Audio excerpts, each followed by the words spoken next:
Show with Irish. Show with Irish.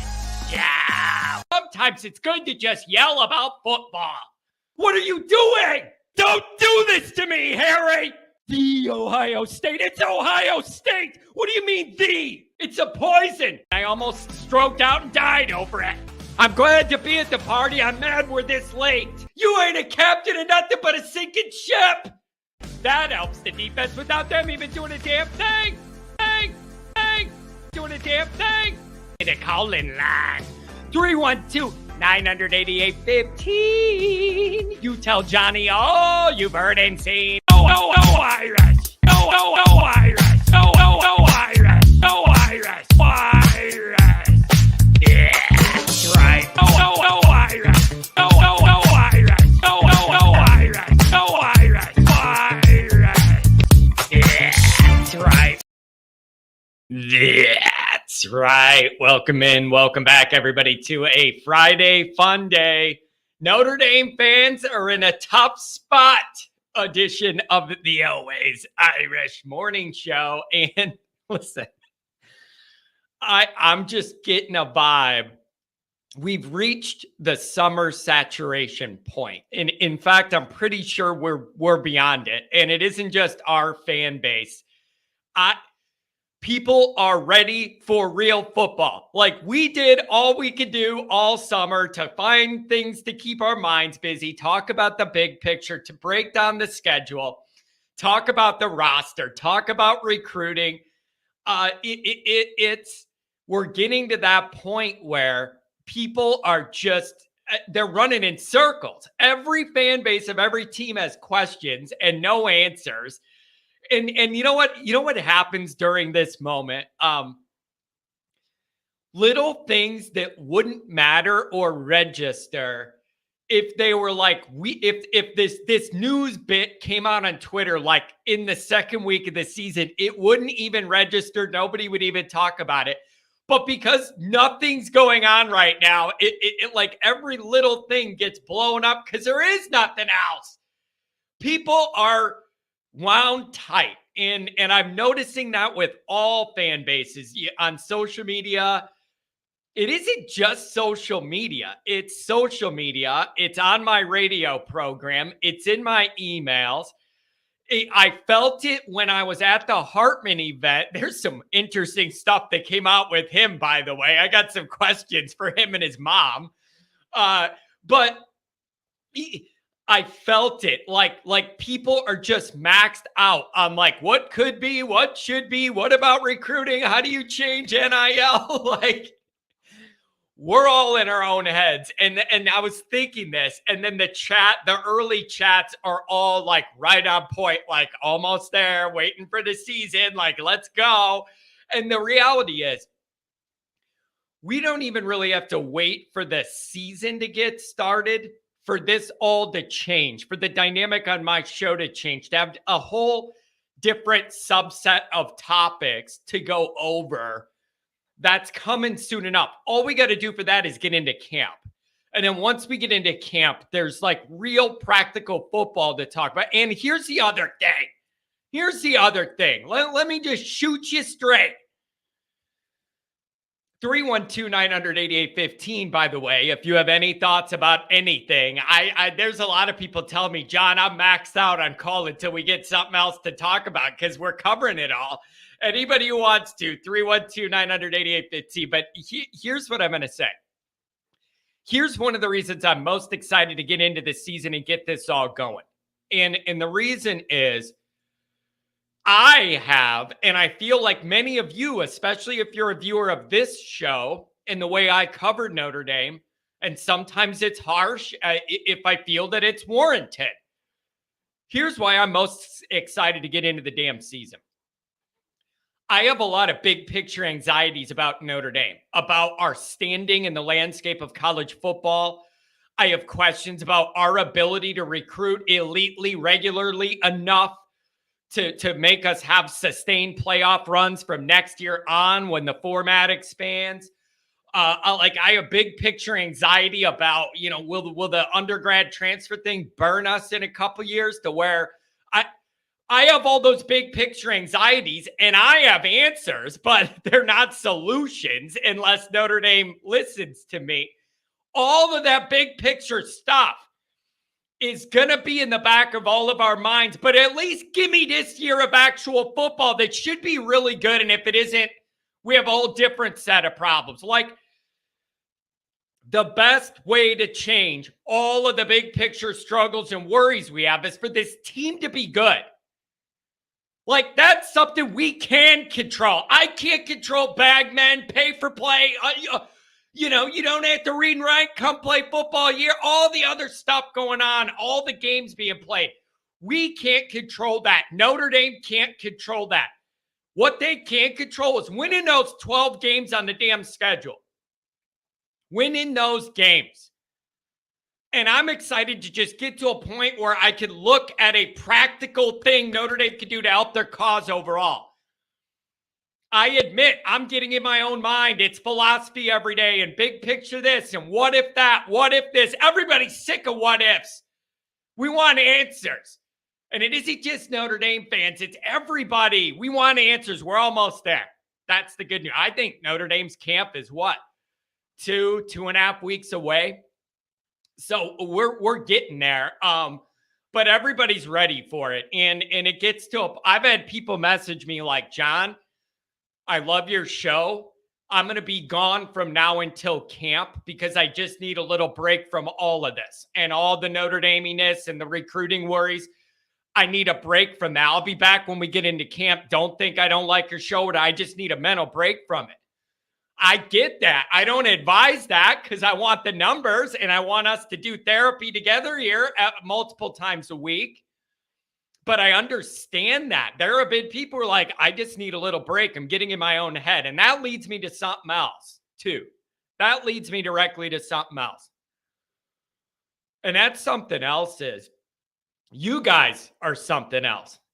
When I really think about it, like, it's one thing that I have altered my life and career stuff I have going on to where it gives me the ability to get other things done, but be here with you when we need to. And then I can do other work. And that's a decision I made to invest in this brand, on a bigger level.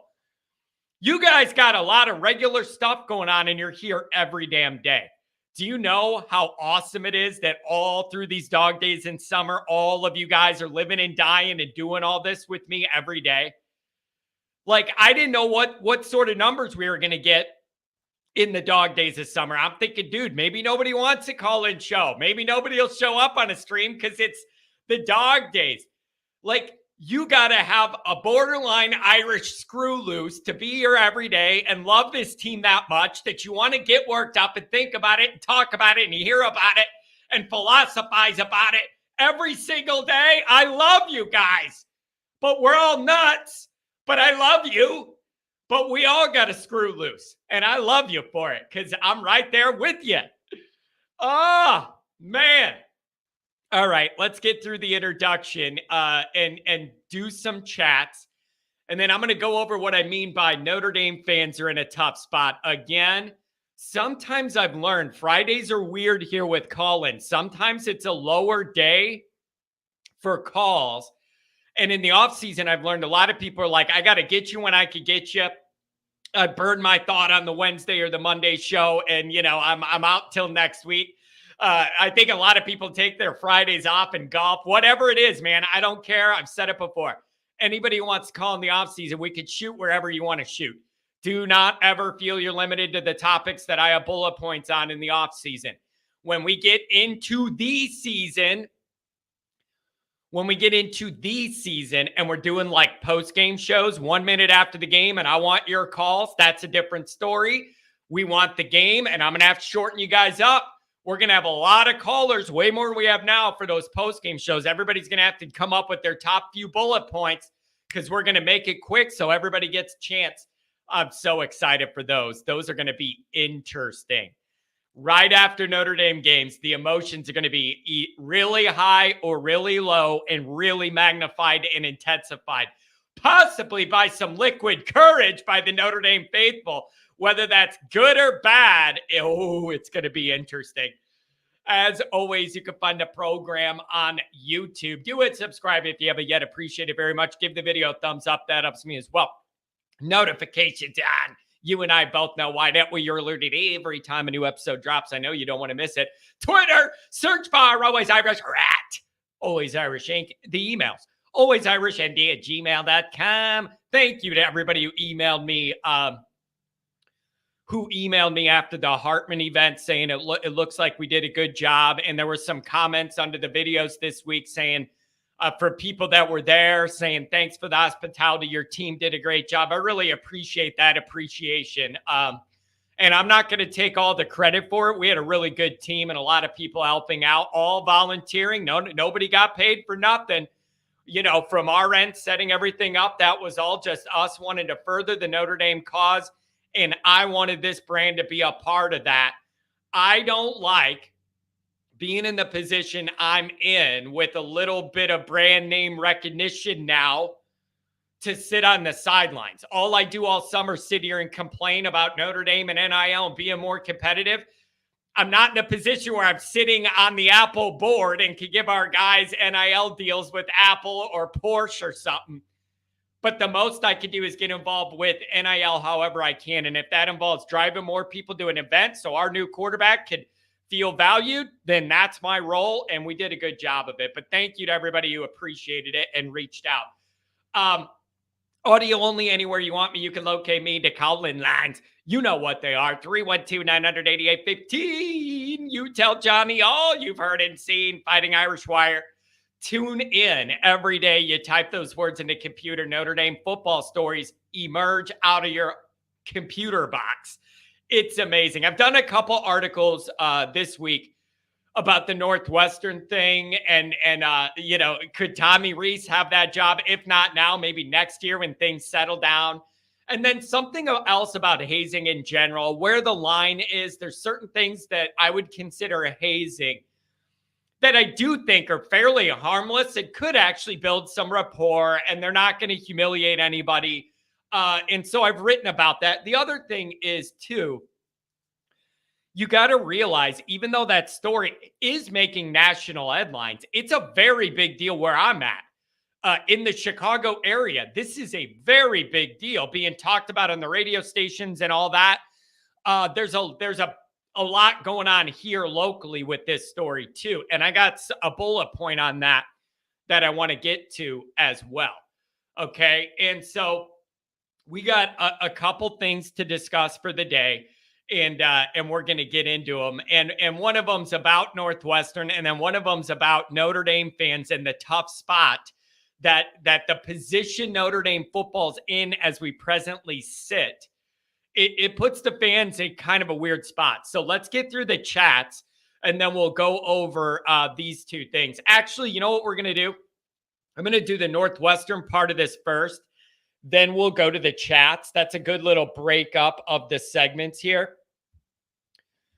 And I will get to your chats because there's a lot of good ones. Mike says, why would anybody want to associate themselves with Fitzgerald? Now, here's what I'm finding. Locally, here's what's going on. There is going to be a certain segment of media and people in the Chicago area that are going to defend Fitz till the end, okay? You got to realize Northwestern's unique. It's a Big Ten team, but in all practical ways, they're not really, okay? Like in terms of how much they value football, the fan base, the intensity of the intensity that surrounds a Northwestern season is 1/100th of Notre Dame or Iowa State. Like, it's just a different thing. And again, I lived across the street from their stadium 7 years. Okay. I used to wake up on a Saturday morning, know there was an 11 a.m. game, and look out the window and go, where's all the people? There ain't nobody here. What is going on? This is the Big Ten. The only time there was any excitement in Evanston for a Northwestern game was if the opposing fan base brought it. It was just the weirdest dynamic. Going out at the bars in Evanston on a Friday night, it was only wild if it was the Michigan State people, the Penn State people, the Ohio State people. It was not the Nebraska people, Iowa, whoever. It was never Northwestern excitement. It was just bizarre. But my point is, you're always going to have a certain amount of people that are going to defend Fitz because he knew this is Northwestern and he knew their standing in college football. He played extra nice with the media all the time, gave them way more time than you would ever get out of a Notre Dame coach or Ohio State or any other Big Ten.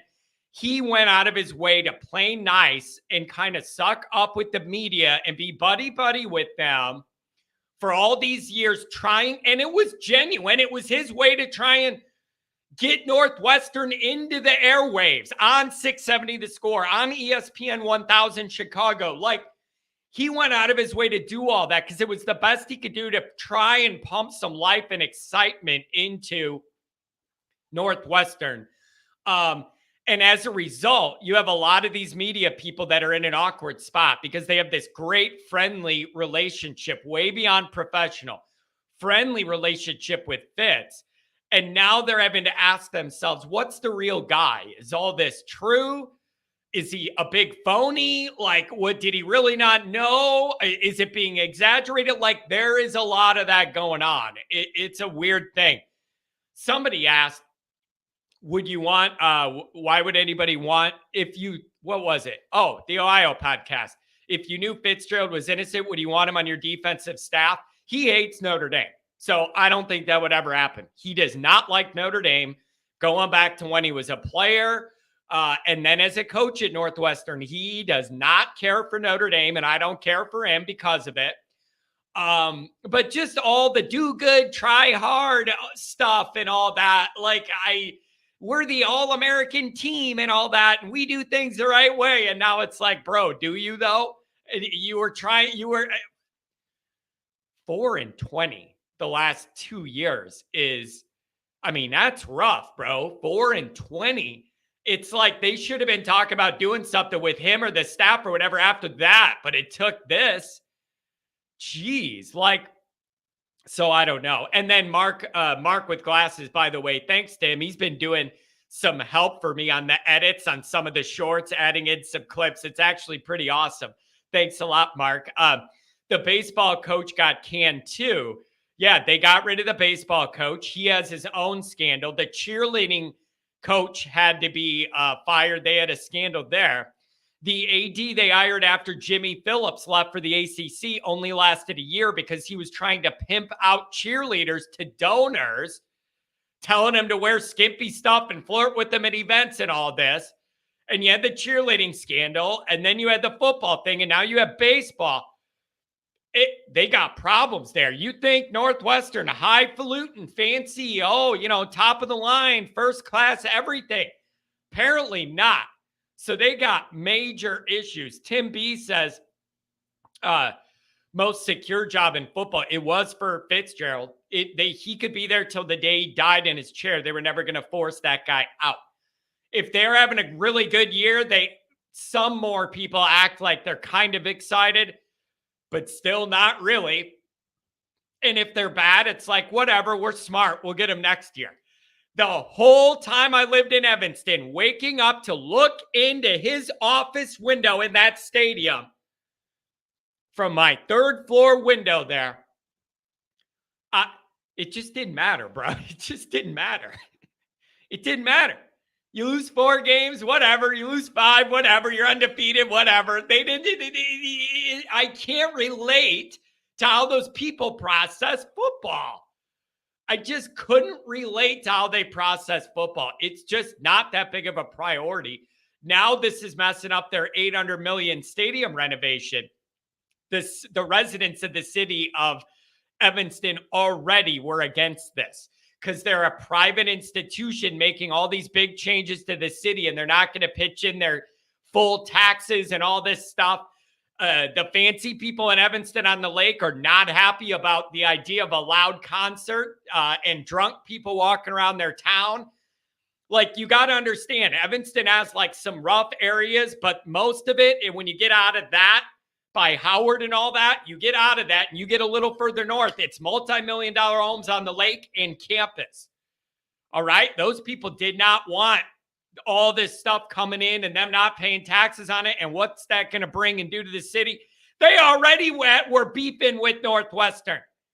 So it's ugly. It is really, really ugly. But that whole athletic department apparently has issues. So here's where I'm going to start. Let me ask this. Are there any current Northwestern players or recruits Notre Dame should be going after? Like, I'm genuinely asking that. Like, I don't know what the dynamic is exactly, but their vibe isn't good and their morale can't be good. Are there any current players or recruits that Notre Dame should approach? And it's like, we all know we do not land enough 5 stars. We all know that. We only talk about it every single day of my existence. We may not land enough 5 stars, but I feel like a recruiting pitch of you can at least keep your clothes on here should be enough to get anybody you want from Northwestern. If you need them for depth or whatever, if there's a guy that could play for you right away. Okay.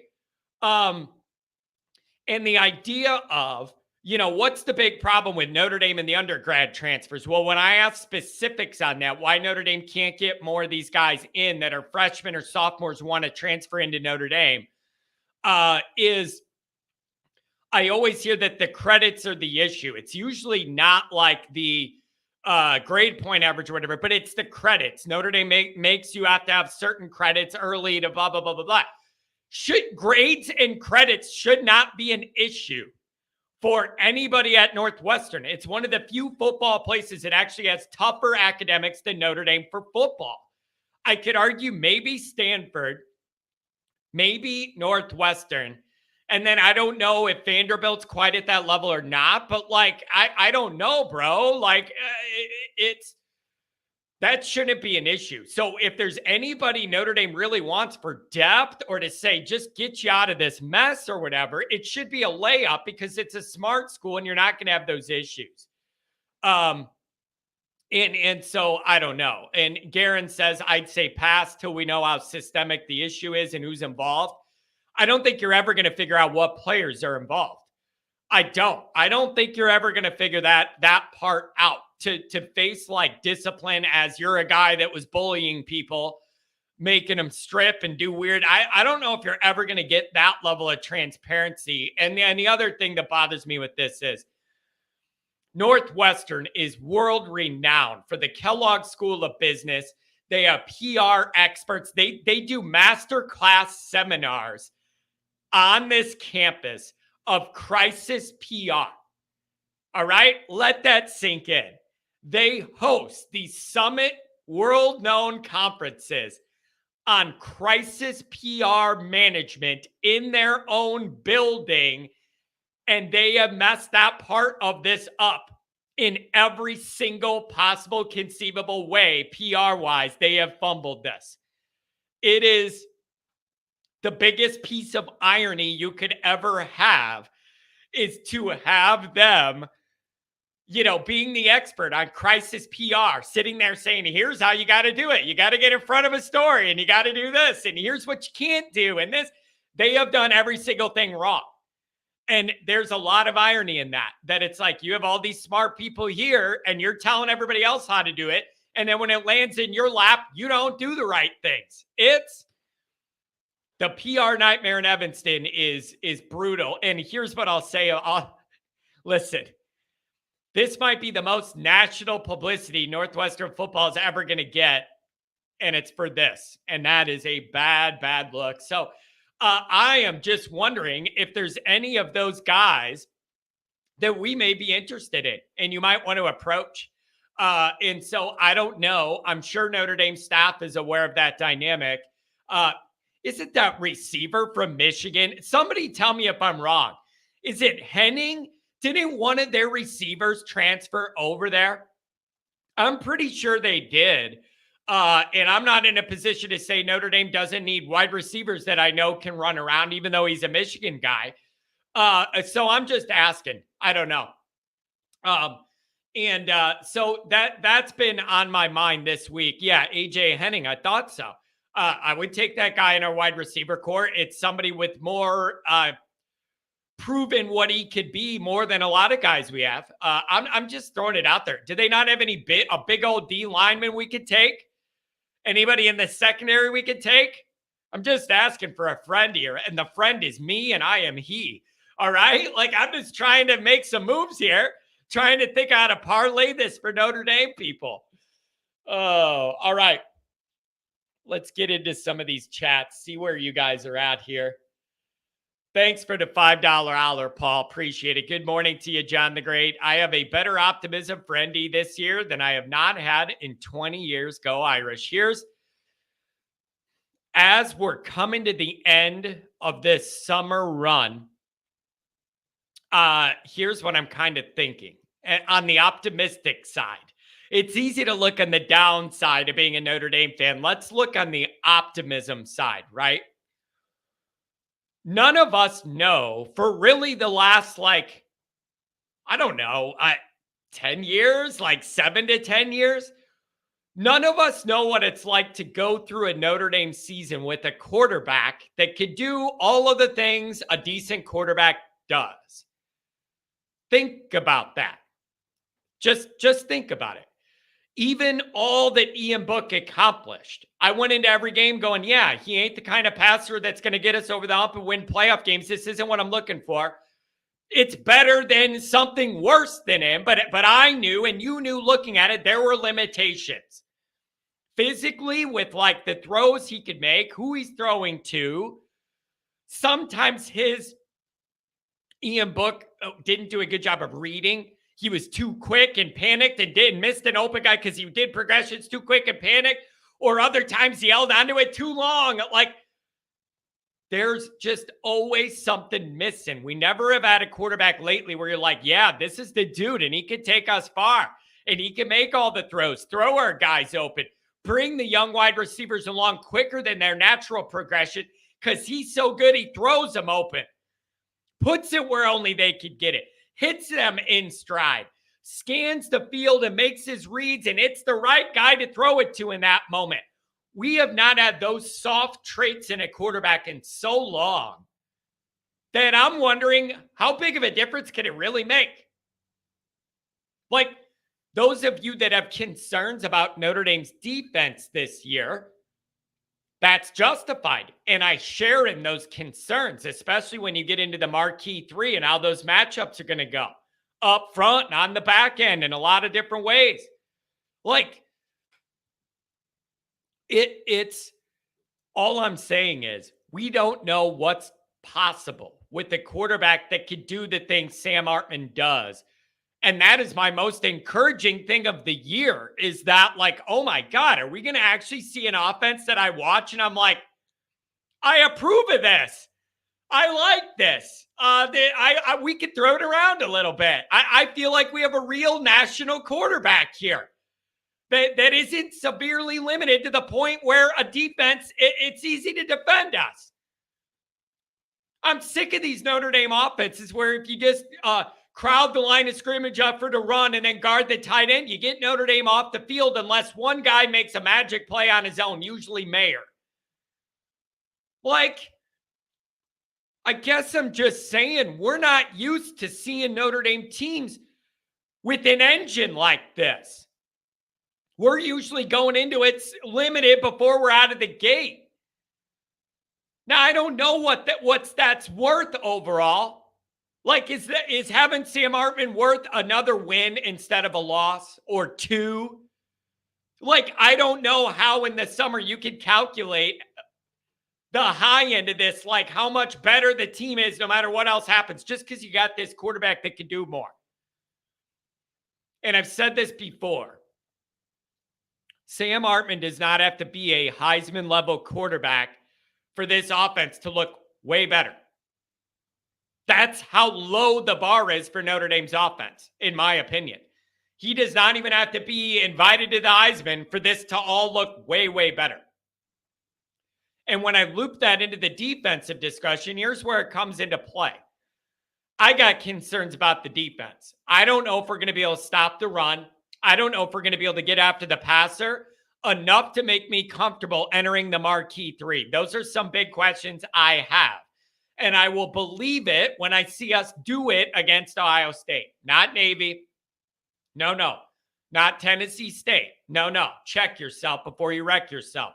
Not even NC State, who I expect to be a tough out at their place in the sun.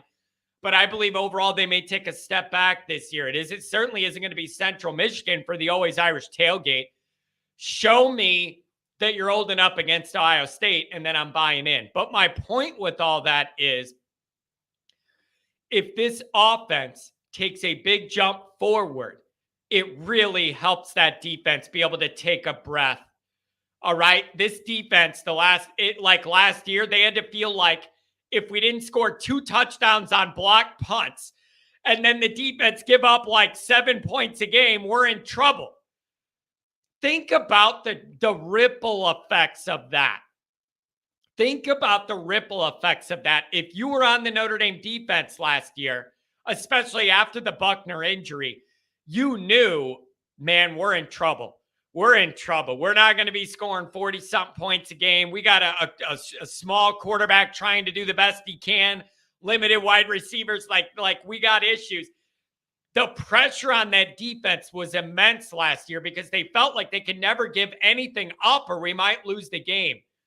If this offense is even 60% of what I envision it maybe being, what that means is Notre Dame's going to have either a higher time of possession each game, which saves the defense right away. Every minute they're not out there is a minute they're not getting scored on.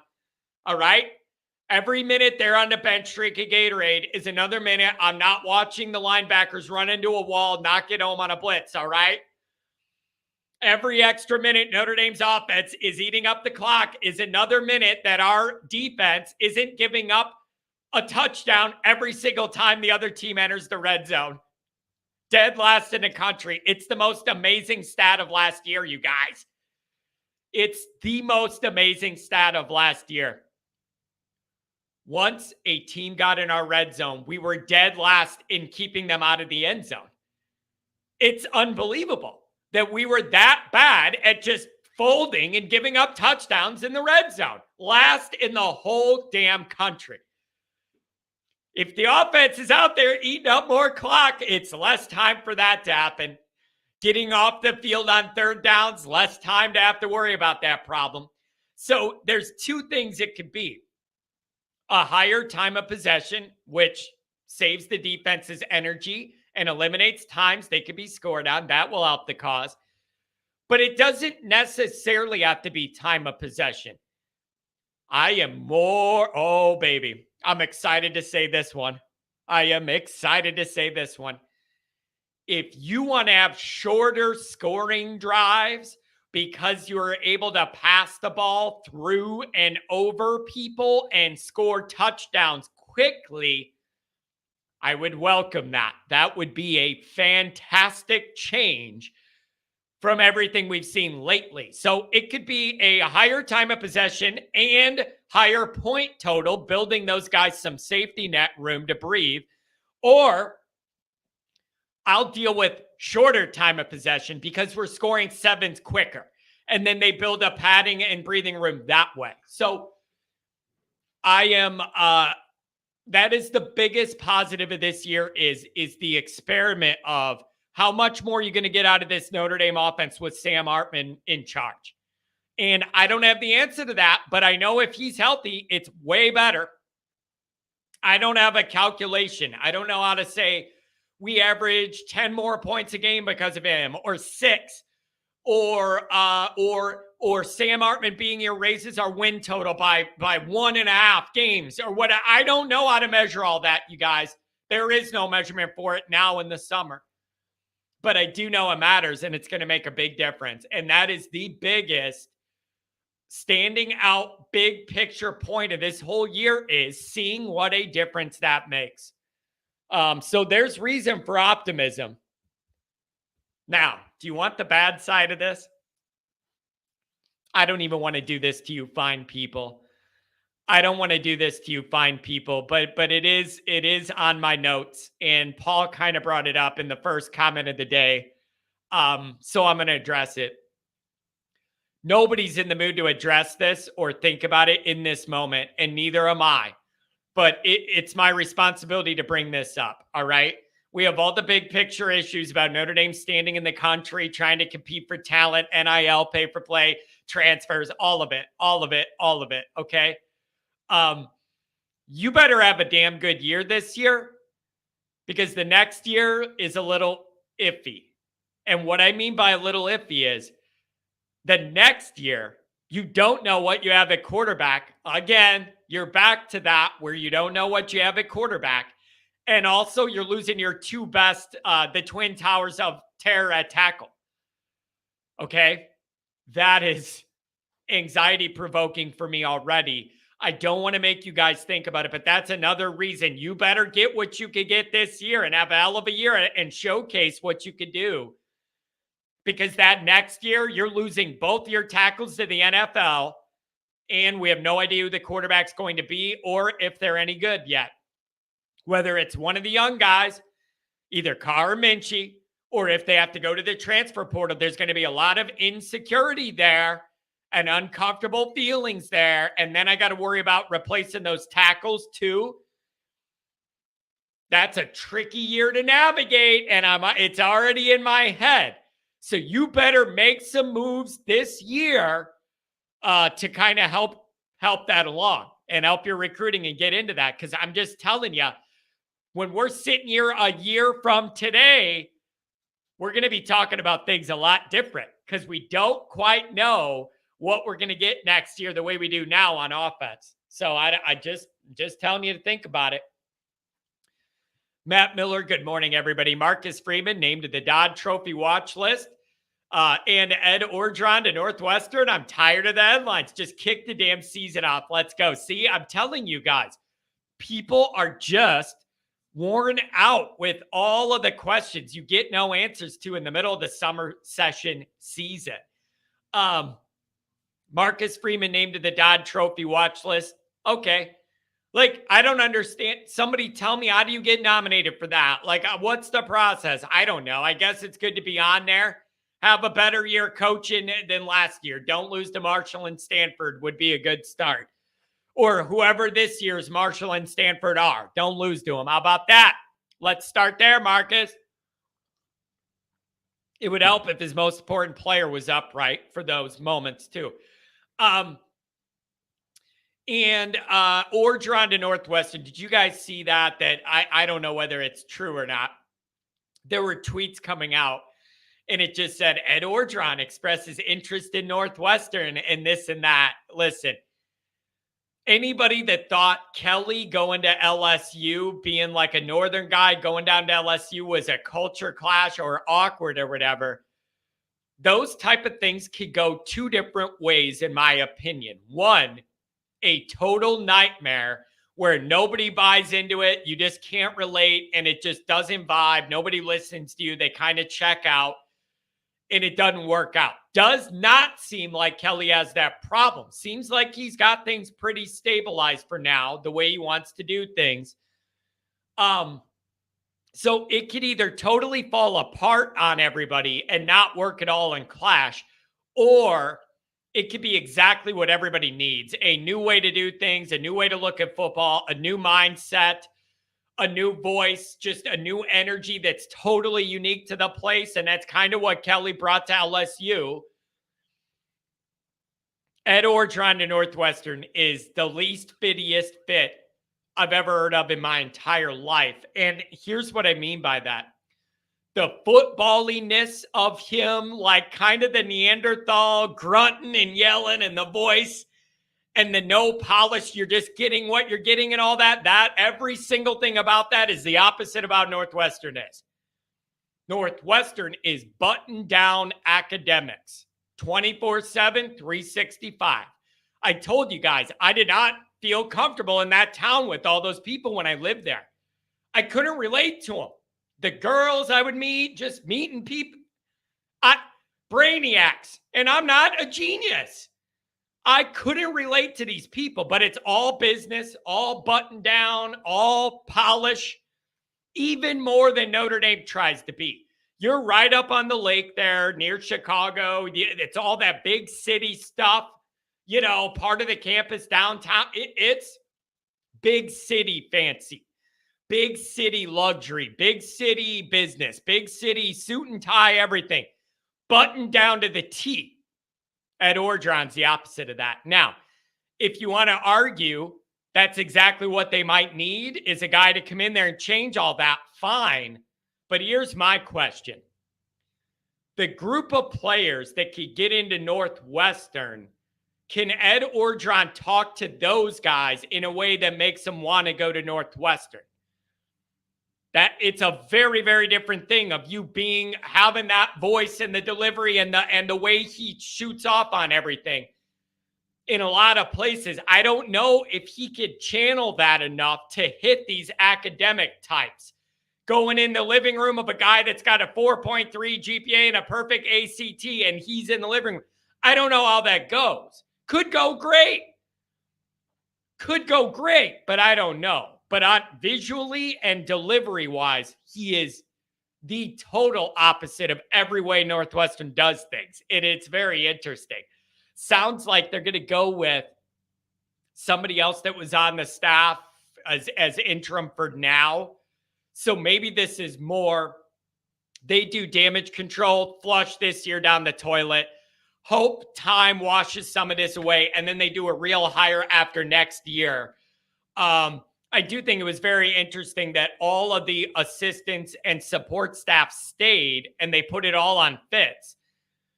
I get that it all starts and ends with the head coach, but at the same time, I would almost argue the assistants and support staff might be more likely to know all the stuff going on because they don't have all the worries of the head coach. So they're around the guys more. I don't know.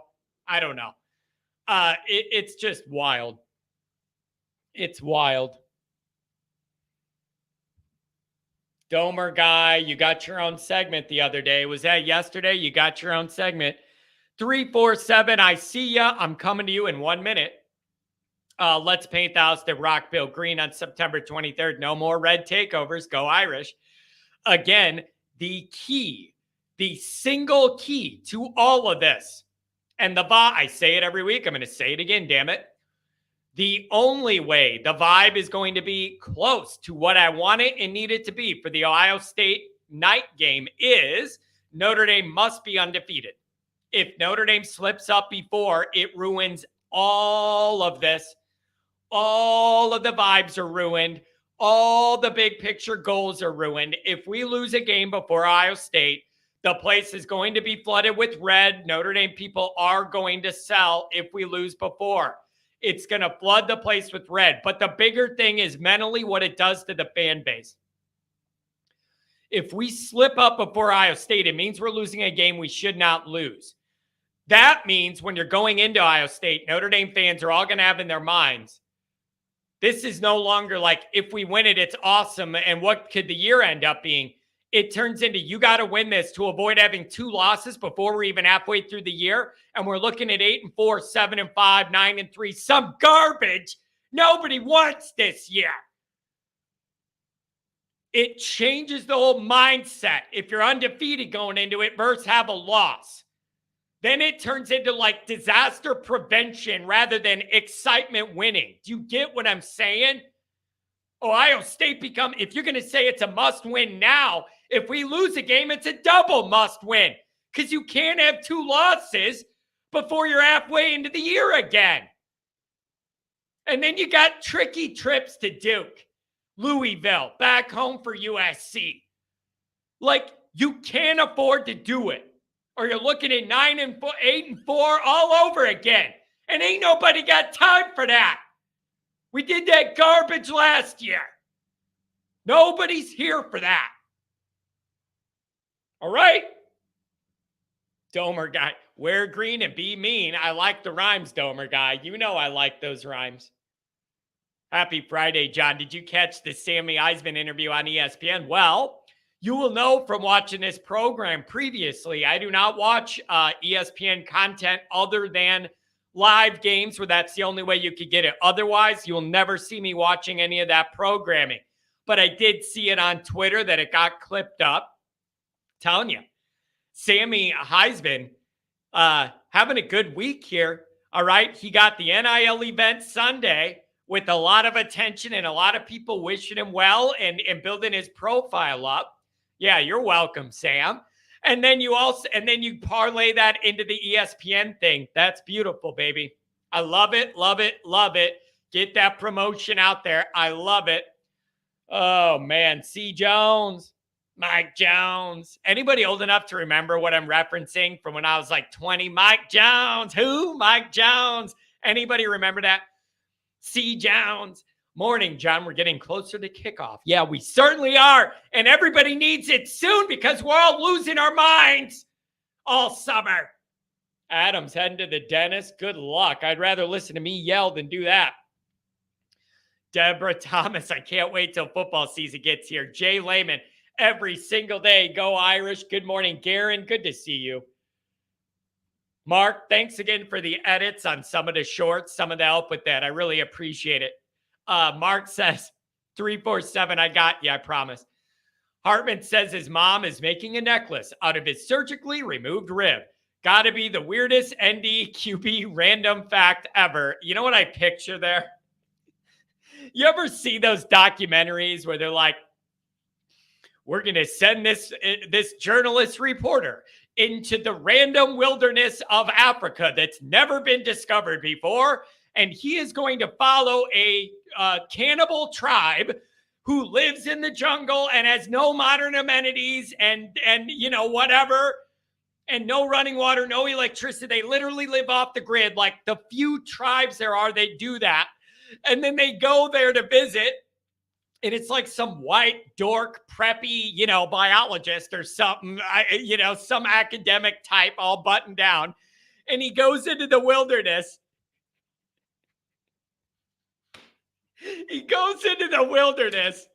And there's all these the tribal stuff with the horns coming out of their noses and all that stuff. And then you have all that. And then you have Sam Hartman's mom there with one of those necklaces with the ribs. And it's just his little football rib. And it's just, she's in this tribe and they're all going around and they're hunting and collecting and gathering and everything. And then there's Sam Hartman's mom over there with this beautiful necklace of his rib. That's what it reminded me of. You see those necklaces those people have of teeth and bones. And there's Hartman's mom oh, we're going to have a good year. Do I get Wi-Fi here so I can watch the games? Listen, I don't care whether the guy's got 20 ribs, 10 ribs, or he's eating ribs. Just win a bunch of football games, Sam. I need it, and I want to see it. That's for sure. Dr. John, good to see you, baby. Good to see you. John and all you Irish fans champing on the bit just 6 weeks ago. I'm imagining he said champing as in championing, which is what I'd like us to be one time before I die. Just once. Can I experience what it's like for a Notre Dame season to end with me happy and not miserable? Or am I asking for too damn much? Just once to not be miserable at the end of the year. Is that acceptable? It's like, oh, John, what do you mean you weren't happy last year? We beat an up-and-coming SEC team. What do you mean the season didn't end with you happy? We were in a bowl game nobody in the country gave a crap about because we lost 4 games. I don't care whether you win that game 100-0. It's not what I want. I want you to not even be in that dumb game by having 4 stupid losses. So before anybody goes, what do you mean the year didn't end good? We beat an SEC team in a bowl game. Nobody cares. They gained you no credibility because you lost 4 games. That's why I'm saying it doesn't matter. It doesn't move the needle nationally. It doesn't help us in any way nationally. I'm mad that we're in that game. Even if you win it 100-0, I'm going to be mad because you failed into it. Oh, John, that's a tough standard. I don't care. Tough shit. Be in games that matter at the end of the year and then play well in them.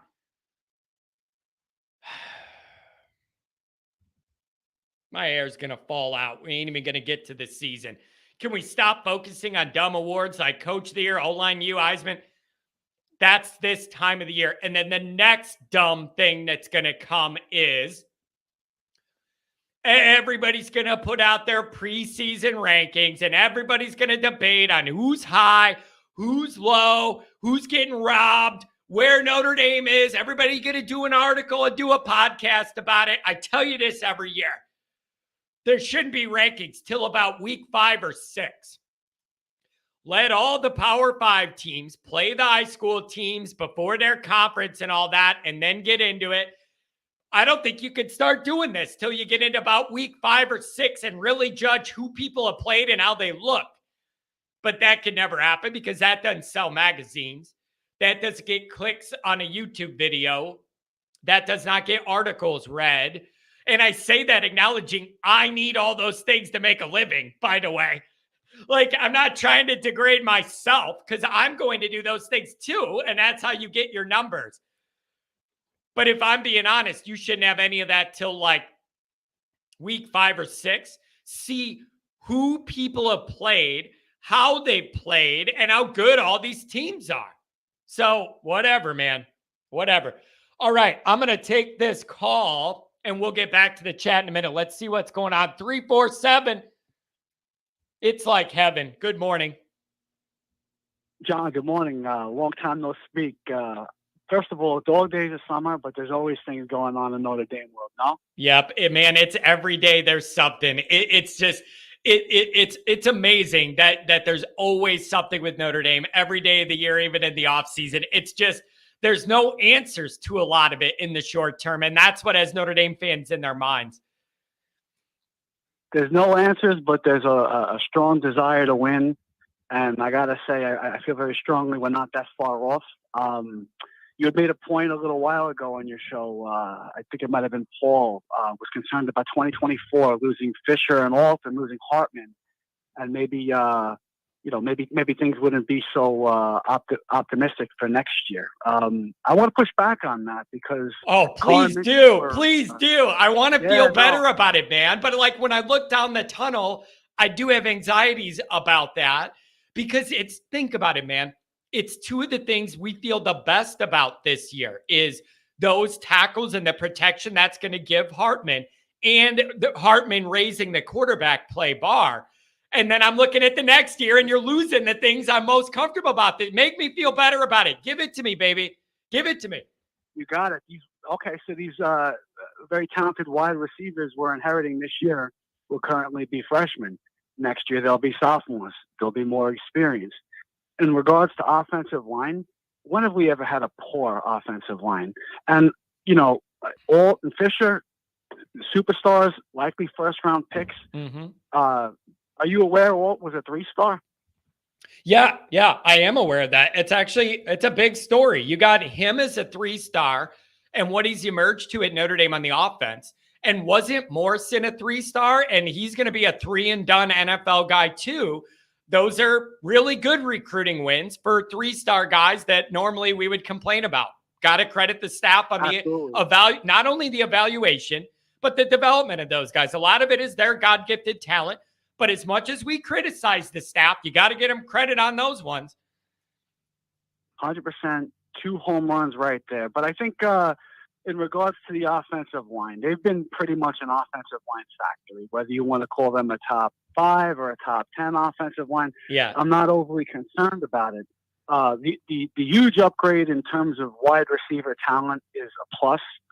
Combine that with the experience that they'll have next year, in addition to a competition between two highly touted quarterbacks, which we really haven't had in 6 or 7 years, with Zaire and I'm having a brain fart here, but what was the last time we had a quarterback competition? Was that 16, the disaster season when you started your podcast? Probably. You think was that the Kaiser? Was that the Kaiser Malik thing? And then there was factions in the locker room, and some guys wanted this guy and that guy, and then there was. What a nightmare, man. I'm trying to block it out. But I am glad. Look at it this way. If there's one positive that came out of that nightmare, it made me start this show. So I'm happy about that at least. As we all are. And lastly, in regards to 2024 versus 2023, we don't have the. I mean, I'm looking at the schedule right now. All right, we'll have USC. We'll have Florida State. Hey, wait a second. Wait. Time out. Am I wrong in remembering? Is Texas A&M week 1? Am I remembering that correctly? Week 1, I'm looking right at it. Yes. Okay, yeah, I thought Texas so. So man, there you like this year at least. You feel like you could ease your way into the season with Navy, Tennessee State, then have a tough road test at NC State. That's a different ball game next year when it's A&M right out of the gate. Are you, Woo, baby? Are you concerned about Texas A&M though? I feel like they're the biggest underachievers in all of college football. Are you really overly concerned about them? I think the fact that it's week 1 makes me. You just don't know what you're going to get, and it's not like a layup where you can make. I just know there's going to be a lot of talent running around on there for them. Like I'm not saying it's all going to be put together, too, though, right? I'm not saying it's all going to be put together. Listen, as much talent as they bring in, they leak that much talent as well. So I'm not concerned about them. I'm not concerned about Jimbo. And can I tell you this? Let me tell you this too. Jimbo Fisher to me is one of the biggest snakes in college football. That guy, I look at him and I know I don't trust him. I hear him talk and it reaffirms that I don't trust him. He is one of the biggest snakes. You think his players do? Oh, I don't know, but he is one of the biggest snakes in college football. And you know what makes me mad about it is, he would never be where he is right now if he didn't luck into Jameis Winston and what that all turned into at Florida State and all that. And he was able to parlay that into everything else off how good that guy was. And he is on my list of don't trust, don't like. I just think he's a snake and he's dirty and he's icky. I just don't like him as a guy. And we still had him beat. And lastly, one last point to next year's schedule. In addition to it probably being a little bit lighter than this year, next year will be year 3 for Marcus Freeman. Now, what happens then? Yeah, year 3 historically. What happens with great Notre Dame coaches year 3?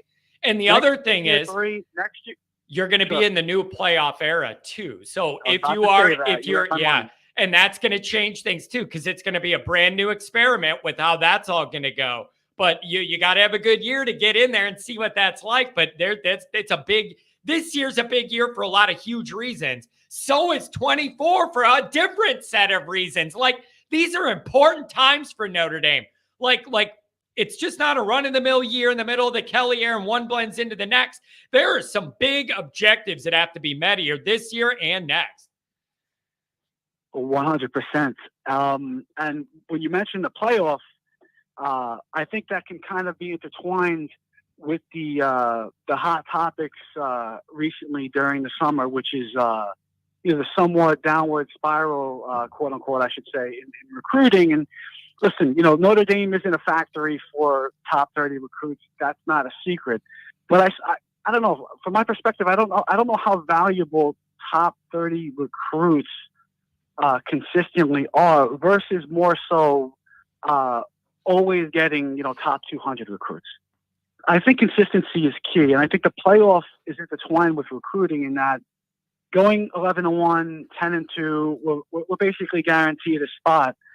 I think that can possibly open up recruiting and perhaps closing the talent gap with some of those high-end players, because it won't be the same 3 or 4 teams every year. It'll be more like 10 or 12, giving these guys more options. And when you advertise the 4 for 40 and the smart kid stuff, it might make some of these guys reconsider going to Notre Dame. I get that. Or what about this? In the big stage. What about this? You bring up something I wanted to hit on. How much perceptual value are the teams going to have in the new playoff format that make it every year or almost every year? Like you and I both can picture in our minds a handful of teams at least that are going to probably be in it almost every year unless the whole landscape of recruiting changes drastically, and I don't see it happening. How much value is there going to be in you getting all of that excitement, an extra month and a half of promotion and excitement? People talk about you and your game and all that.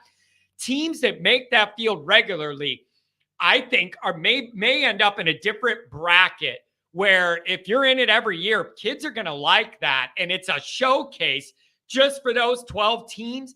I see value in you being there year after year after year, people seeing your games. You make that field Do you think that can make a big perceptual difference? Yeah, 100%.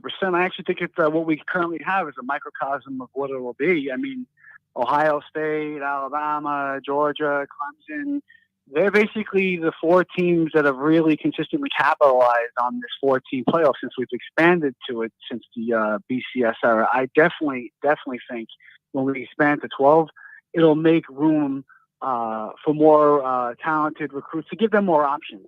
I think they'll have more options. And I think, yeah, what we have with 4 will become with 12, and the talent will be a little more spread out. Let me ask you this, and this is something I think should be being talked about more about the new playoff format. And I'm not hearing a lot of people discuss it, but here's where my mind goes. Think of like 2012. Notre Dame had the regular season. They were lucky enough to go undefeated, needed some breaks, got them. Things went their way. All Notre Dame had to do. They gave up 9 points a game, though. Yep. That's not luck. No, 9 points a game is a great yeah, team. okay. But Pitt missing all those field goals, that was a little lucky, buddy. I know what you mean. Come on, man. That was a little lucky. The Pitt situation. Sure, Stanford, being able to survive that at home, that could have gone the other way on you. There was some, got some breaks there, but 9.7 points per game. People that are younger in their 20s may not remember all that. That defense gave up an average of 9.7 a game, and they were airtight. And if they gave up a touchdown, you felt like the world was ending. It was a fantastic defense with leadership. You had Manti as the emotional leader. You had that D-line kicking ass, depth guys making plays. It was everything you wanted. Beating up Oklahoma and Norman. At their place. Hey, let me ask you this. In my opinion, that is the most impressive win of the entire Kelly tenure. Do you agree or disagree with that? That is 100%. It has to be. It has to be. And the fact that it was away and at their place, that was the best win he had to me. Yeah, double digits. Yep. Yeah. But what I was gonna say is, have you thought of this? Notre Dame just had to get in that game. You don't have to be better than Bama overall. You just had to be 1 point better than them on one night, and you're the champions. It's one game. You got to play great, and you could win it, even if you're not better than a team. If they make a bunch of mistakes, you could get away with it and win a championship. Now, however, you got to make a run. Now you got to win a string of games. Now you're going to get guys beat up, tired, sore. You're going to be playing top 12 teams for a month. I think depth is going to matter a lot more. And the teams that have quality depth, because you're going to get guys banged up. You're going to have guys worn down. It's going to be physical games against these top 12 teams. Teams that build good depth are going to have a better chance of making it deeper in that field. I think about that. Do you? Absolutely. And I think that's an excellent point because it's a very critical point because, yes, there's going to be competing with 11 other teams versus 3 other teams. And I think that the recent recruiting uprise in terms of obtaining more 4-stars is right now is paramount because you mentioned the longevity, the injuries, the taxing toll it'll take. I actually think it's more important to hit that ratio of 75 to 80% 4-stars, high-end talent, than it is to have, a handful of 5-stars, but then the rest of the team 3. Consistency is critical. I absolutely think it's so important, and you hit it right on the head with that point. And is that where you look at a couple things? I think that's where Notre Dame fans are going to start looking more at that blue chip rate, to kind of see overall, that could be some depth there and some consistency, even if it's not on the 5-star end. And then that's also where you got to hope they keep finding guys like Alt and Morrison, where maybe they're not the highest rated, but they get in here and they start to emerge, and you're very pleasantly surprised. I think there's definitely room for experiments. Chase Claypool was another example of that. But I think overall, if we're going to put an importance, if we're going to rate the different types of recruiting and the importance of those types of recruiting, I would say it's probably more important to hit that blue chip ratio than it is to hit a certain X amount of 5-stars every year. Because the top 30 players, you had this clip. I listened to it yesterday. It was about a half hour long. I think it might have been with Dahmer guy. And you were speaking of NIL versus pay for play. Yeah. You know, where do we draw the line? I don't know. I think I don't know that you necessarily disagree with him, but I think you held steady on your perspective, which was having using NIL as a tool and not crossing the line, in addition to selling the unique product that Notre Dame is, would be enough to be successful. And I think it would, not necessarily to get those top 30 recruits because we're paying for their entourages, et cetera. I think there's definitely a bit much. Frankly, I don't think they're worth it. But what I do think is very, very important is obtaining that blue chip ratio, hitting on as many, top 250 guys as you possibly can to achieve that depth. That way, when you make the playoffs, somebody goes down, Minchie goes down, you substitute Carr. Audric Estime goes down, you substitute the next great guy. Our running back room, that's another thing, is going to be no joke. Very We're not exciting. Giving that enough credence. Very exciting. Even with the loss of Diggs, it's very exciting. And it's going to give some younger guys a chance to show what they could do too. Very excited about that. And you know what? Let me ask you this about the next year, though. Do you believe Notre Dame's going to go with one of the young guys, either a redshirt Minchie or a true freshman Carr, or are they going to go to the portal again? What do you think they're going to do? I don't want to get ahead. I don't want to skip this year, but if we're talking about the next year, that's a big question I have is how are they going to approach that dynamic? It's a big decision. Well, I think this year will play a pivotal role in how they go forward next year. And I think that having Hartman, although he may not be considered, the most talented quarterback in the country, he's very, very experienced. And the maturity and the experience he brings along with him can kind of help mentor and coach Minchie. And I'm hoping he acts as a sponge and soaks it all up. And I think that will help accelerate his learning process. That way next year, it's not like he'll be a sophomore. He'll be over a year in the system and he'll be learning from a guy that will probably make the NFL. I don't think that we'll probably need to go into the transfer portal next year. I think, I think Carl will be the freshman too. And, by some services, he's a 5-star. I believe he's number 21 in Rivals, if I'm not mistaken. That's serious talent. I don't think that we need to go fishing for any new, transfer portal quarterback. Yeah, well, here's what I think. Here's what I think. What it tells me is when they look at making that decision, Freeman and Guidugli and Parker, they all need to have a very accurate perception of how ready they think Carr is when he comes in. Like Minchie's going to be in the building, so they're going to have a better grasp of what he is right away because they're going to have this year with him. They gotta feel like they have a really good pulse on what level he's at when he steps in the building. And here's the other X factor here.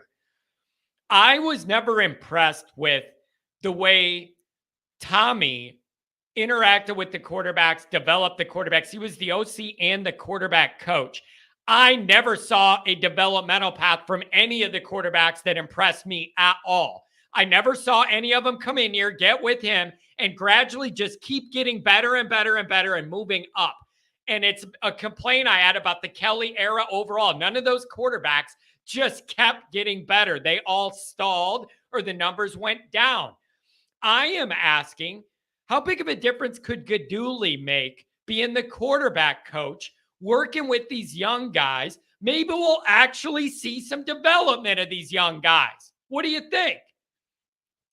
Excellent point. All we saw during the Kelly era, specifically with Reese, was regression. Yep. It's got to go the other way. And that's not an opinion. That's not an opinion. That is a statistical fact that every one of those quarterbacks, the more games they played there, the lower the numbers went. If they started multiple years, the second year was worse numbers than the first.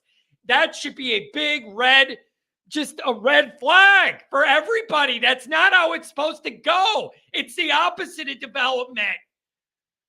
It's definitely, and when you would watch those quarterbacks, from Golson to Zaire to Kaiser to Winbush, not quite. Ian Book might slightly be the exception, although he did regress. But the other quarterbacks I had just mentioned, not just statistically did they regress, but when you watch them psychologically, they were all turnover machines. I mean, they would fall apart in games, and you had to wonder where their head was at, because talent-wise, they were incredibly mobile. They had gifted arms, especially when they made their first and second and third appearances. They all looked excellent, very promising athletes, and they'd all go in the toilet. It was really that was definitely one of Kelly's Achilles heels was his lack of development with quarterbacks. Yeah. That was probably biggest downfall of that, other than his attitude of everything during his tenure. But I want to go back to something you had mentioned with Domer guy on your clip, and that is the NIL versus pay for play. In addition to having an open mind with the transfer portal, what do you think it's going to take for these guys to move the needle and progress in that regard? I mean, do you think blowing them up, talking, but when I say blow them up, podcast talk, just having an open conversations over time about it, do you think that'll help? Like, what's your take? What do you think it'll take to make Father Jenkins and the board over there start to go forward a little? This is very, very interesting. I asked somebody who may or may not be the child of somebody who sat on that board, and I'm trying to respectfully navigate with this person to help me understand what those meetings look like, what that room's like, what the priorities are, how the vibe is. And I asked the guy, I said, all these people, they're all your parents' best friends, all these board people, you travel together, that you all work together, whatever. I asked the same thing. I said, what's it going to take for people to get a little more modern and open their eyes to some of this? And one thing he said is, perhaps if there was Jenkins retires and somebody younger with a different energy comes in there that's a little more open-minded, that could help. However, the overall point the guy told me is, if somebody dies or retires off that board, they're going to replace them with somebody that thinks just like them to take that spot on the board. They just have a lot of priorities that they value well above worrying about Notre Dame football. And that is, you could think that's good, bad, right, or wrong. I don't know. I think it's horrible. I think that Notre Dame ain't on the list, buddy. They got a top, like if there's a top 5 list of priorities, the football part ain't on it. It's just not a high of a priority for them as it is to us. It's just not. Well, then it's a conversation that needs to be consistently had. But wait.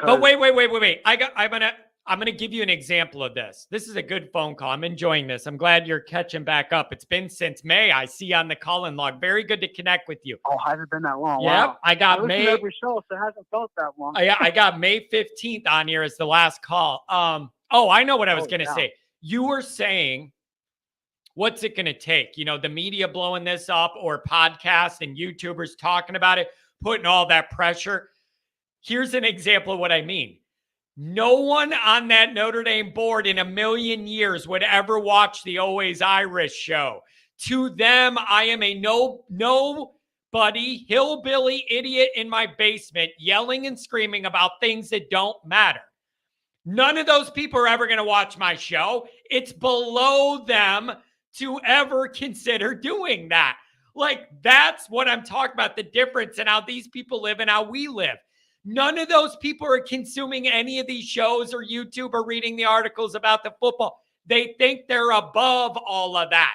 They would think I'm an unhinged lunatic and wouldn't want me anywhere near their campus. That's how they see this. So what are they looking to achieve then? Where are they looking to go with this? They're looking to just research grants. Research. Northwestern or Stanford? Research grants, academia, furthering research for that, building, it's just a lot of high-end priorities, and football supremacy is just not one of the top ones. I would argue you could do all of them. You don't have to pick one and sacrifice the other. Do all that academic stuff. Listen, the academic stuff wouldn't exist if it wasn't for the football. Ding, Obviously, ding, ding. So That's the number one thing that offends me about their attitude is they're all highfalutin about this degree and the credibility it carries and the weight it carries and valuing it across the world and all that. If it wasn't for elite football success, no one would care about a Notre Dame degree. It'd be a small private Catholic school near a body of water nobody cares about off a highway.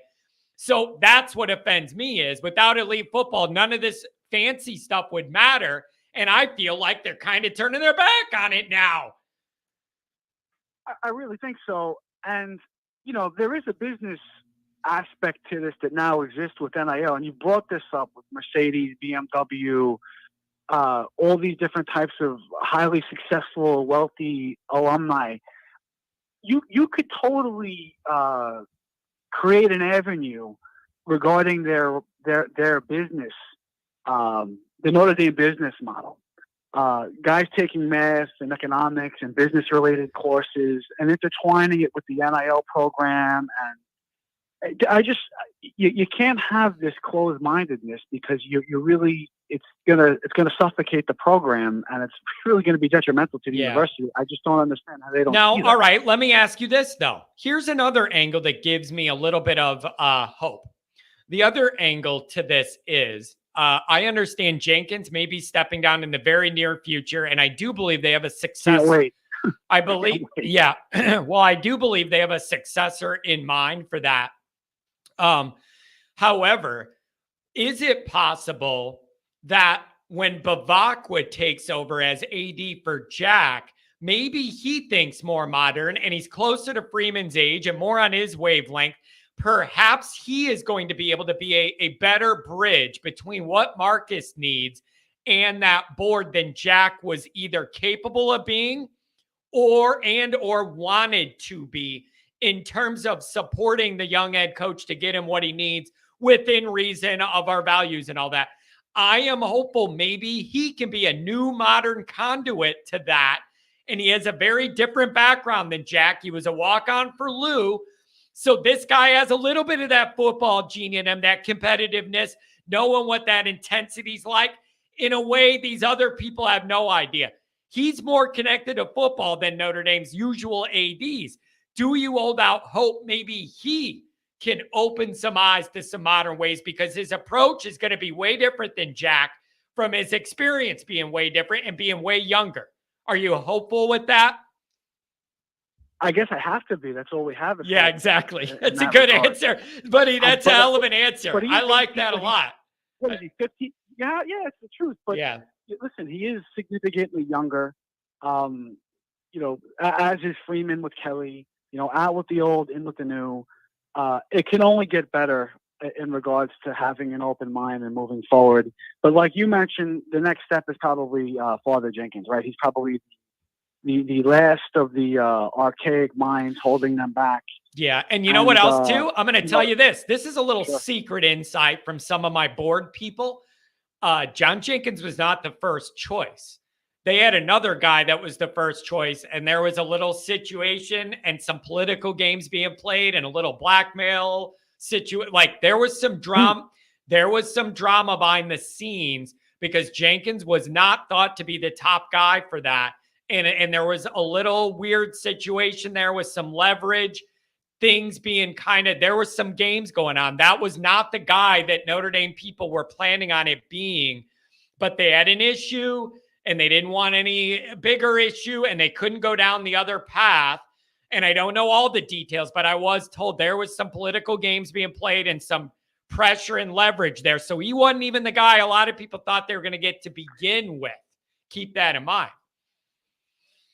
So he's not Mr. Perfect, but expects everything else to go perfectly. That's the pot calling the kettle black, huh? I guess. You know what's going perfect? The donations. Those are going perfect. Like the money's still coming in, baby. As long as they get that. Yeah, the money's still coming in, baby. Like the season ticket packages are flowing in, and the Ohio State tickets are being bought up, and in that bookstore in a few weeks they'll be cranking $1 million out every hour again. Just wait.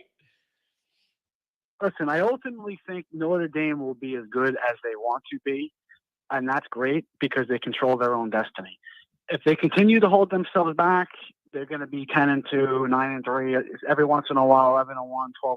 They get the breaks. I'm still incredibly optimistic about next year for a variety of reasons. I think the talent's there, the young head coach is there. I think the schedule sets up nicely, and I want to end with this. Right now, on the spot, I know we're several weeks away, and I've heard you say, 10-2. I've heard you say that. And my question is, gun to your head right now, where do you think they end up this year? What do you think they end up? How does this break down? I've been saying, conservatively speaking, 10-2 with leeway 1 up and 1 down, depending on circumstance. 1 up, 1 down, meaning 9-3, where do you think 11-1. I'm going to challenge you now. Where does it come from? What's your forecast? Probably 9-3. We're almost there, John. Probably 9-3. Probably 9-3, and I'm mad. If I'm being honest, looking at the schedule. 9-3, and where are we getting? I don't want it. I don't want it. I think you can maybe win 1 or 2 of the big 3, but I just think there's a couple other traps that it wouldn't surprise me if we fell into. I want it to be 10-2. Specifically, what's your forecast? Where do you find your 3? It's 3 games.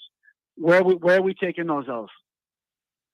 Probably 2. In your mind, probably 2 of the big 3, and then 1 other dumb one would be my guess. I don't know which. I'd say 2 of the big 3, maybe, and then you're losing 1 dumb one somewhere in there, and you shouldn't lose. Which two of the 3?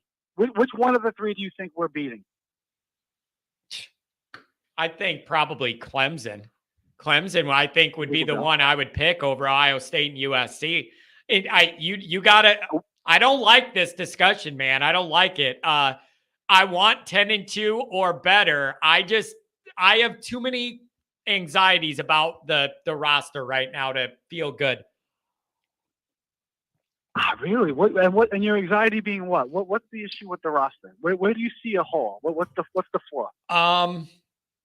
My concern, a lot of them are on defense. I am not sure that we're big enough to hold up to the run and get after the quarterback and do all that up front. And that's going to exacerbate some of the issues I have on the back end too. Questions back there. It all starts up front. You think our defensive line, are you saying this because you were disappointed in the outcome of the defense? Here's how I look at this. We lost 4 of our 6 top tacklers off last year's defensive front and over half of the sack production. It would be irresponsible of me to just assume out of thin air that we're going to get all that production back and it's all going to be fine this year. That is a big question mark until it proves to me that it's good again. I'm going to repeat. 4 of your 6 top tacklers are gone off the defensive front and over half the sack production. I am not going to go into the year saying, oh, that's okay. I'm sure it'll all be fine. No, until it's proven to me against Ohio State, I am looking at that as a big red circle until it's proven to me that production's been replaced. I'm nervous, and I think that's fair. I can't buy into some I haven't seen yet. That's dangerous emotionally for me. I can't buy into that production I haven't seen yet proven. I mean, it's a lot of production, but on an annual year-to-year basis, you're going to lose production. That's just the way it is. The players never stay around forever. But I mean, going into last year, we had the Adamanolas back, and I knew Foskey was coming back. So last year is a great example of, no, I did know what I was going to get.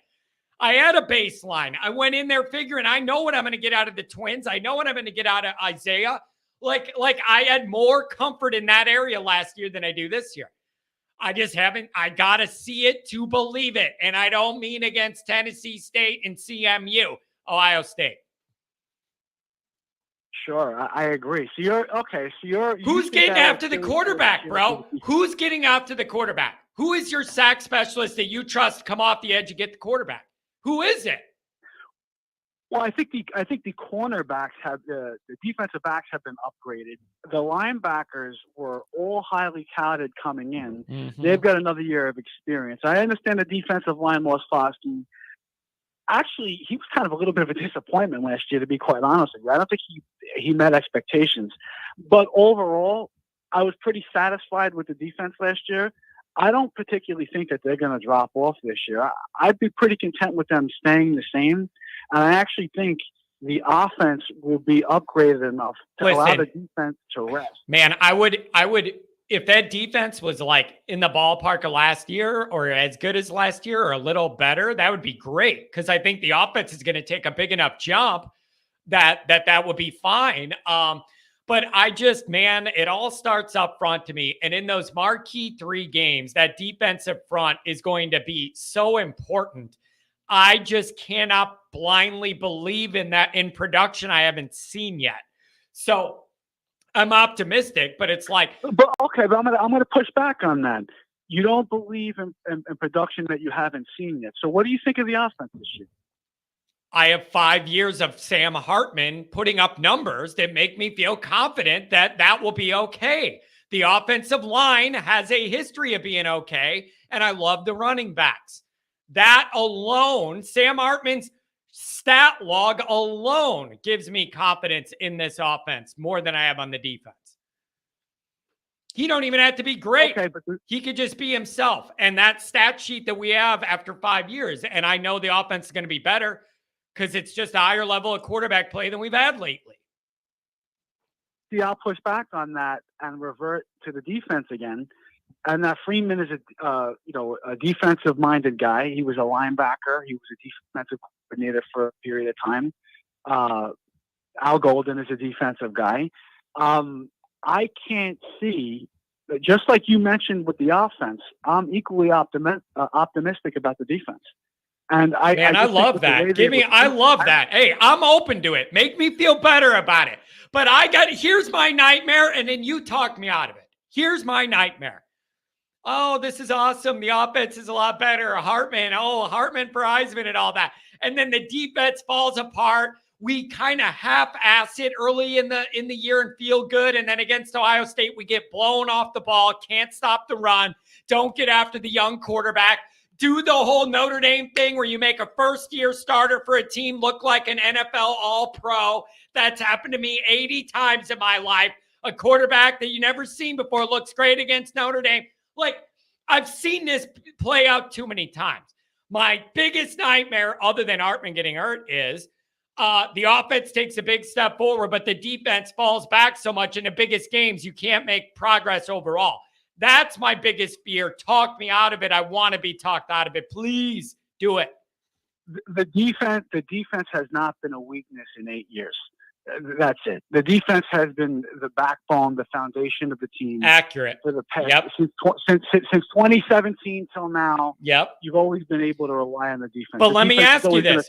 But did you not feel like last year they stepped back a little bit? They were a little leakier than I wanted. Come on, bro. Last in the country in red zone defense. Notre Dame cannot be last in the country. Keeping teams out of the end zone in the red zone. Come on! What are we doing? I get it, but how many times did the offense go 3 and out and put them in a shitty position? 900. It has to work both ways. 900. Exactly. You're right. Yes. Exactly. And getting off the field on third down. Getting off the field on third down was an issue. They had more chunk plays allowed last year than we were used to. The defense was just a little leaky. When your defense is on the field, 70%, 80% of the game, like they were most of the time. Like they were always on the field last year because the offense did garbage. The offense was terrible. The offense put them in that position. If you have an offense that can score 35, 40 points a game, like I predict this year they'll be able to do, that defense will be more well-rested. Yep, you're right. You're right. Get tired, man. When they lost to Ohio State, and Ohio State towards the end of that game was running the ball down on top. That's leaning on them. We had 10 points. Yep. We couldn't do anything on offense. Yep. You're right. So conservative, it was embarrassing. And we did address that in the beginning of the show. Like, I don't know when you jumped in, but I specifically did say, if that offense gets a lot better, it does build some breathing room for the defense. But I just can't blindly believe in stuff that I haven't seen with Notre Dame because I've been down that path my whole life, and it always usually ends on the dark side. Has the defense been beyond satisfactory the last 6 years in a row? Would you say that? Like, yeah, they've been satisfactory, but it also matters the pieces. I have to trust the pieces, not just overall, because the pieces are what makes me trust it overall. 6 years in a row says a lot, though, John. Six It years does. in a row, you have to be fair, though, and add in that factor. Like, you have to, just like the offensive line, we assume is going to be excellent. At this point in time, you have to assume the defense in its entirety is going to be excellent as well, because it has been, just like the offensive line. I like that. Assume that. I mean, listen. They're going to fall off. I'm not saying they were I'm not going to assume they're going to fall off, but I am not going to assume they're going to be at the level I want them either. I am neutral. I am going to be watching with a very tense eye and pulse rate to see how that goes. I'm not saying it's going to be bad. I'm not saying it's going to be bad, but my anxiety about it's high till I'm proven that it's good enough, and then I'll settle down on it. If I had to, if I had a concern, it wouldn't be the defense. It would be the wide receivers. And although they're all highly touted, and it appears that we're going to have some nice depth there, the inexperience at wide receiver may limit our ability a little bit. But I'm not overly concerned. I think Hartman can help bring that along. I think he could help bring some of that along. Yeah, I think he can help those younger guys emerge, because finally we'll have a guy that can put the ball where it's supposed to be, in the right timing, make the right progressions, make the right reads, lead a guy in stride, throw a ball away when you need to, put a risky ball only where our guy could get it, or it lands on the ground, not in their hands. He has a good internal clock to know when the pocket's breaking. It's time to bail. All of that, I think, should help these wide receivers be a lot better. You complement that with the ability of Notre Dame to run the rock with Estime and that offensive line and some of those younger running backs that were all highly touted. We could be eating up a lot of clock. That defense can be resting. I can't see the defense taking a step back from last year. If they're at least as good as they were last year. I hope you're right. I think that would be fine. With this huge upgrade in offense. Yeah. I think we're going to be very, very good. 9-3. I actually think 9-3 is far-fetched. If you're picking 9-3, and I think in order for 9-3 to happen, we'd have to lose Hartman game one. It would be Angeli, and I think that the offense would probably have to be on par with what it was last year. And I don't, man. I think, man, we're just this offense is going to be better if Hartman is alive. The offense is going to be better. It's just, I'm sorry, but that defense made me nervous last year. They weren't exactly what I was used to. And now it's a little unproven. I want you to be right. And if the offense gets a lot better, the defense will benefit from that. And I hope we get it, man. Anything else for you? Good discussion on a Friday. Yeah, listen, I love it. Listen, like I said, he's recruited athletes. He's got athletes all over the field. He's a defensive-minded guy. I can't see the defense regressing. I definitely see, at the bare minimum, I see them staying the same, which I'm content with. I think the offense takes a huge step forward. 9-3, no way. I hope they lost Hartman. I hope you're right. They've got way more talent. They've got way more talent than nine teams on their schedule. Hartman stays healthy, 12-0. Woo!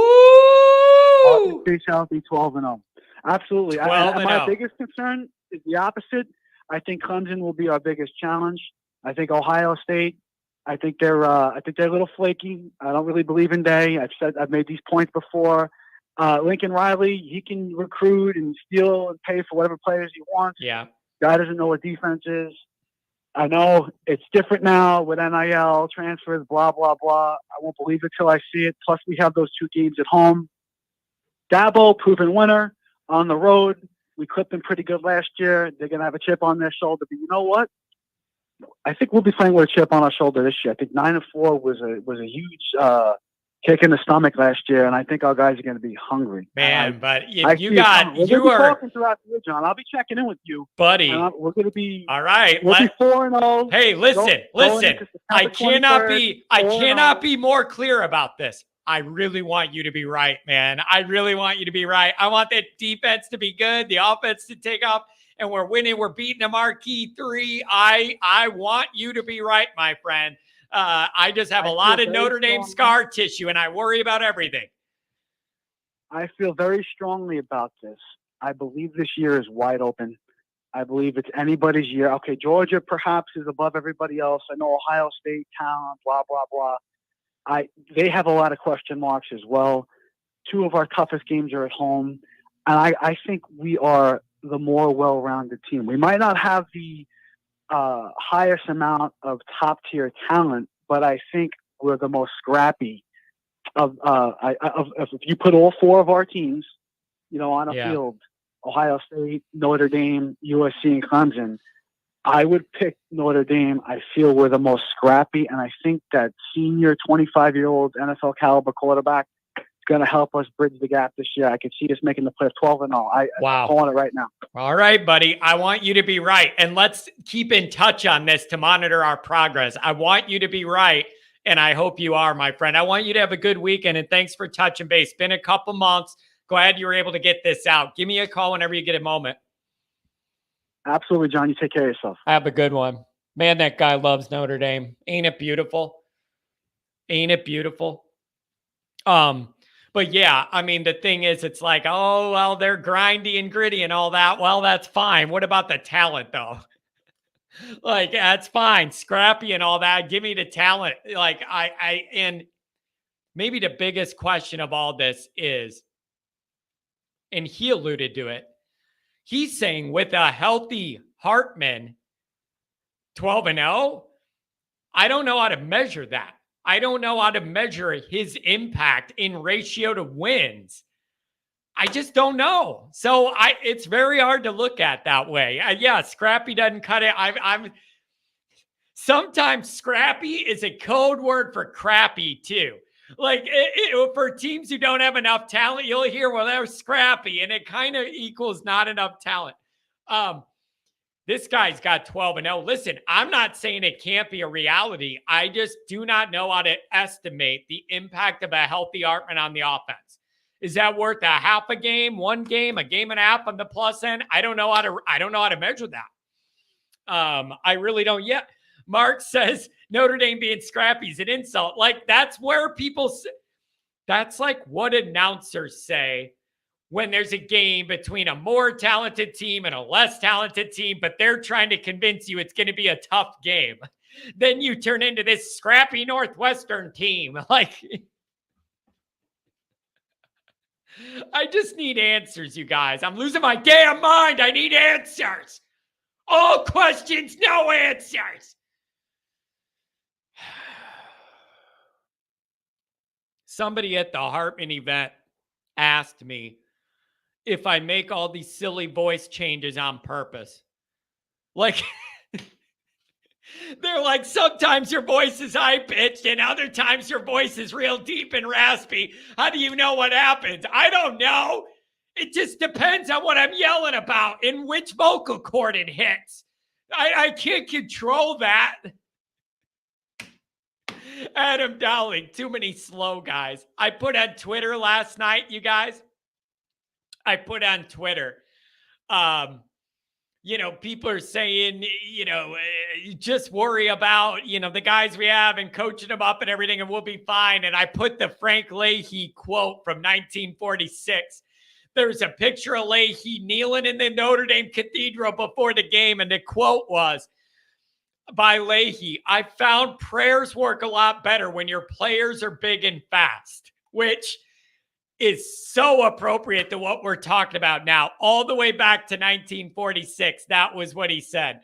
It's funny how football prayers tend to work better when your players are big and fast. Like, Frank knew what was up. Even back then, Frank knew what was up.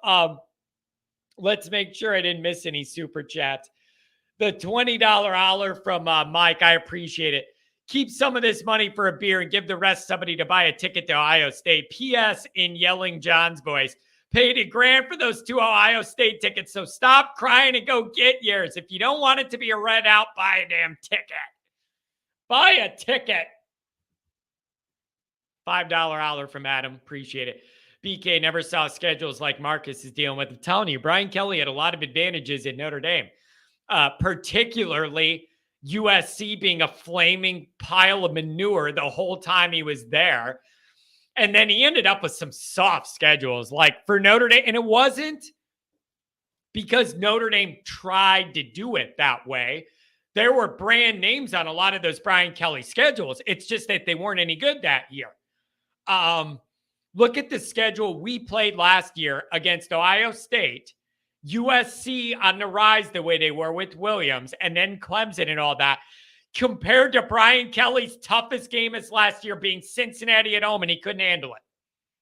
Like, there's no comparison between those schedules. His toughest game as last year was Cincinnati at home, and he couldn't figure it out and lost it. So whatever, man. Kelly's sitting pretty now. That guy's happy as could be. Oh, man. Unbelievable. All right, folks, that's going to be it for the day. Going to end it a little early. I got an article to write. I have another show to record that I'll put out over the weekend. I think we're planning on going live tomorrow night again for a little Saturday night program. So thanks, everybody, for being here. Thank you for chatting. Thanks for donating. Really good call with my friend from New York here. I'll put a short out tonight, something out tomorrow morning. And then we're going to do a show tomorrow night. Thanks, everybody, for being here. Have a safe, good weekend. We're winding down the weeks, folks. We're winding down the weeks. Football's going to be here before you know it. Hang in there. Don't lose your mind. We're almost there. Light at the end of the tunnel. Have a good one.